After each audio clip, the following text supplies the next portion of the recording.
Olá pessoas, eu sou o Mestre dos Magros, faço histórias em quadrinho e estou começando agora essa série de vídeos aqui mostrando a produção e o desenvolvimento do meu quadrinho Cognição Eletrônica. Eu me inspirei para fazer esse tipo de vídeo chamados Dev Vlogs ou Vlogs de desenvolvedor, de pessoas que fazem jogos, game design. Achei interessante a ideia, o formato, né? E pensei, porra, já que eu não posso fazer uma parada parecida, eu tô fazendo um quadrinho. Esse aqui eu já fiz, que é o Cognição Eletrônica, o primeiro episódio. E agora eu tô fazendo o segundo, né? Pela natureza episódica, toda revista tem uma história fechada, todo capítulo, então tem início, meio e fim, cada um. Além da história grande que tá costurada entre eles, né? Não é problema começar pelo 2, nem lendo o quadrinho, nem vendo os vídeos, não importa. Sei lá, caso você tenha entrado aqui de paraquedas e falado, não, porra, vou começar pelo 2, acho que vou ver outro vídeo. Não saia do vídeo, continue vendo aqui, porque pode ser interessante. Eu não sei como é que essa coisa vai. Eu tô falando aqui na maior improvisação, entendeu? Não sou bom com câmera, não sou bom com esse tipo de coisa. Primeiramente, um pouco sobre o quadrinho, né? Eu não acho que tenha muito o que falar sobre ele, até porque ele mal começou. O Cognição Eletrônica é uma história que se passa em um mundo todo de cavernas, habitado inteiramente por robôs. A nossa protagonista é a única ciborgue desse mundo, e o nome dela é Areia. Ela é uma espadachim misteriosa, pá. O que você quer, hein? Eu já te botei comida, cara. Te botei comida, cara. Ela não gosta de cola, então ela vai descer. Eu pretendo gravar várias etapas, se possível todas as etapas da produção do quadrinho, né? Desde roteiro, a storyboard, a desenho, até as preparações que eu vou ter que fazer para os desenhos, porque tem coisas ali que eu gostaria de dar uma treinadinha primeiro para desenhar melhor e pá, então deve vir também um vídeo ou outro sobre algum estudo de desenho, algo do tipo. Em geral eu diria todas as etapas, desenho, arte final, colorir, tudo que for. Aí eu acho isso que pode ser interessante porque fazendo dessa forma bem completa, acho que tem espaço para falar de muita coisa, porque muita coisa inclusive que eu acho interessante. Por exemplo, roteiro, posso falar sobre estruturas do roteiro, de arcos narrativos, de várias coisas, de storyboard. Storyboard, posso falar sobre quadrinização, sobre fluxo de leitura, o jeito que você arruma os balões para controlar a visão da pessoa. Se você faz muito bagunçado, a pessoa pode ficar cansada de ler, porque o quadrinho não é só desenhar, você tecnicamente é só desenhar, mas tem várias coisas que você pode fazer a partir dali para tornar a leitura mais gostosa, menos cansativa de se ler, a história mais engajante, os desenhos se comunicando as outras técnicas envolvidas, sei lá, uso de perspectiva, uso do jogo de câmera, por assim dizer, efeitos, sombras, tudo isso dá para utilizar a favor da história que está sendo contada. Então, por mais que sejam etapas separadas, elas se conectam de várias formas. As cores também, as formas também, tudo na verdade se conecta. O que eu acho uma parada bem interessante e muito divertida de se fazer quadrinho. Então, é basicamente mais ou menos isso que eu pretendo fazer nesses vídeos aqui. A primeira parte, esse primeiro vídeo é simplesmente essa apresentação, não tenho grandes coisas para falar. Agora eu vou dizer então qual que vai ser a proposta do Cognição Eletrônica, episódio 2, o desfiladeiro.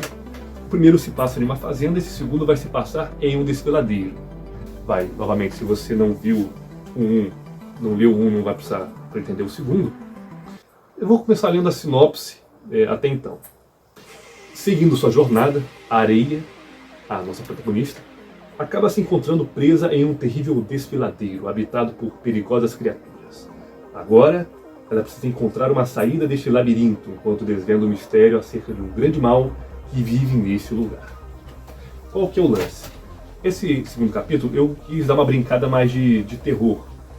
O Cognição Eletrônica ele engloba vários gêneros, por assim dizer, um pouquinho de cada coisa. Tem um pouco de faroeste, tem um pouco de ação, um pouco de aventura, um pouco de artes marciais.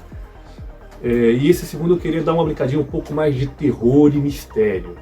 Se possível até causar um desconforto aqui. Qual que é o lance? A Areia, nossa personagem, ela vai começar seguindo a viagem dela numa estrada.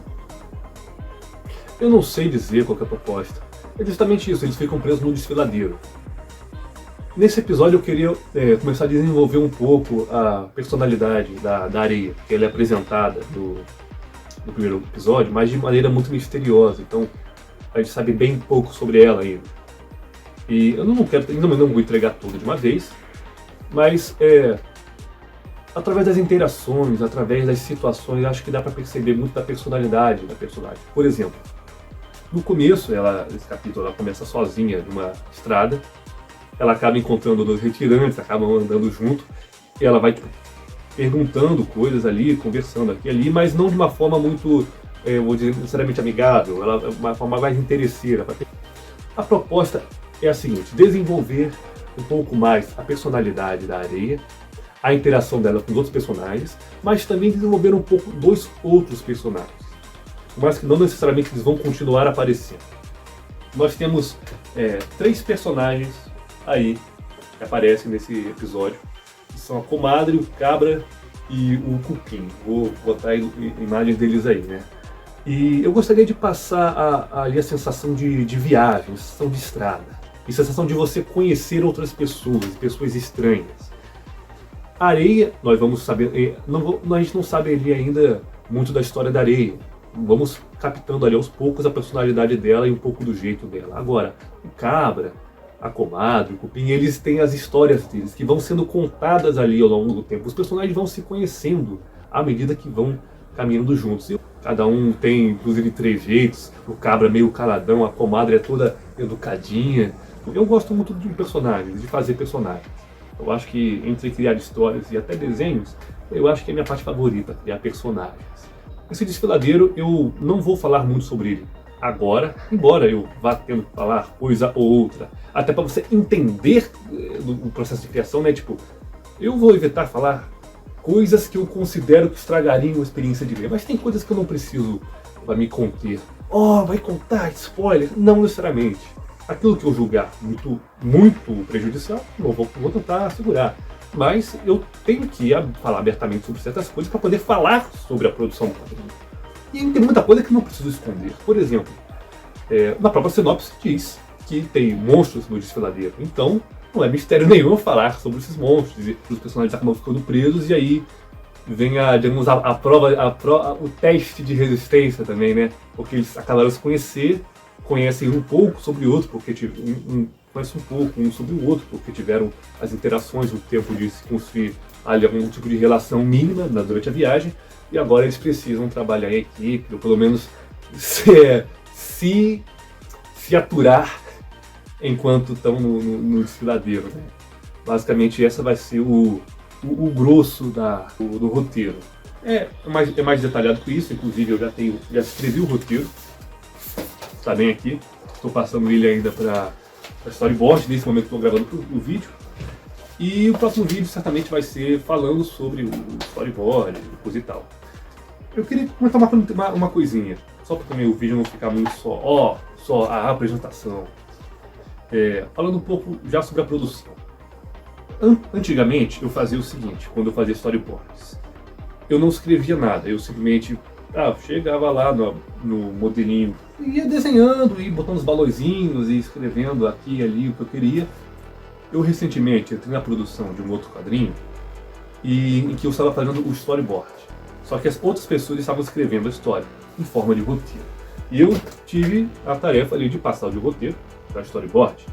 E eu achei uma coisa que eu acabei percebendo ao fazer um storyboard a partir de um roteiro escrito, coisa que eu não fazia para mim, foi que eu podia dar uma atenção muito mais detalhada na quadrinização e em outros aspectos ali da página. Inclusive, pelo fato de eu ter que apresentar outras pessoas no storyboard, ao invés de eu fazer simplesmente o desenho todo rabiscado, cagado, como eu fazia para mim mesmo, falei, não, vou até fazer aqui maior e mais detalhado, porque eu vou ter que apresentar para alguém. Aí, inclusive eu percebi que é bacana fazer o storyboard maior, esse formatinho maior do que eu estava fazendo antes, porque, até para mim, porque tem mais espaço para desenvolver as ideias. Quando eu digo as ideias, eu quero dizer também, aquela parada que eu falei, de representar com as imagens, com o desenho, com os quadros, com tudo, com a arte inteira da página até, se quiser, representar o que está sendo passado ali, criar sensações, transmitir ideias. E eu gostei disso. E eu resolvi aderir, pelo menos como experimento, agora no Cognição 2. Por isso que eu resolvi primeiro fazer um storyboard escrito. Antes eu não fazia isso porque eu lembro que eu já tinha até experimentado uma vez, mas eu tinha a sensação de que eu estava fazendo a mesma coisa duas vezes. Tipo, pô, vou ter que escrever a história. Aí eu vou fazer a história, passar para storyboard, sendo que storyboard vai ser a mesma história. É como se eu estivesse escrevendo a mesma coisa duas vezes. Eu achava aquilo muito chato. Aí eu, porra, vou passar a escrever só storyboard mesmo. Só que agora, inclusive tendo mais prática e tá, separando essas etapas, eu posso dar mais atenção a tarefas. Posso dar mais atenção a etapas únicas, a tarefas particulares de cada uma. Como assim? Se eu pego para fazer escrito, eu posso prestar mais atenção nos diálogos, na construção das coisas, nas cenas. Eu posso dar uma atenção maior no roteiro, de fato. Porque a parte do meu cérebro que estaria antes ocupada com desenhar a coisa toda e pensar como vai desenhar a coisa toda, agora está liberada para ter mais espaço cerebral para poder escrever. E vice-versa, na hora de fazer o storyboard, eu posso ter 100% da minha cabeça agora para poder fazer a paralisação, para poder inventar. Eu gosto muito de fazer painéis, aí eu posso inventar cada ângulo maluco, fazer umas artes malucas. A parte da estrada, por ser mais estrada, ou seja, tem menos ação que a parte do desfiladeiro cheio de monstros. Um diálogo bom ali eu senti que fez uma diferença para tornar a coisa mais divertida e mais gostosa também. Até porque também um dos propósitos ali era desenvolver os personagens, além de todo o gestual, de todas as formas de comunicação, fala é uma delas. E, bem, se você tem interesse em acompanhar aí, fique à vontade para, se inscrever no canal para você ver quando sair os outros vídeos, apesar de que acho que o algoritmo já manda tudo automaticamente, né? E, bem, é isso aí. Se quiser comentar alguma coisa, comente. Todas essas coisas que o pessoal do YouTube fala no final do vídeo.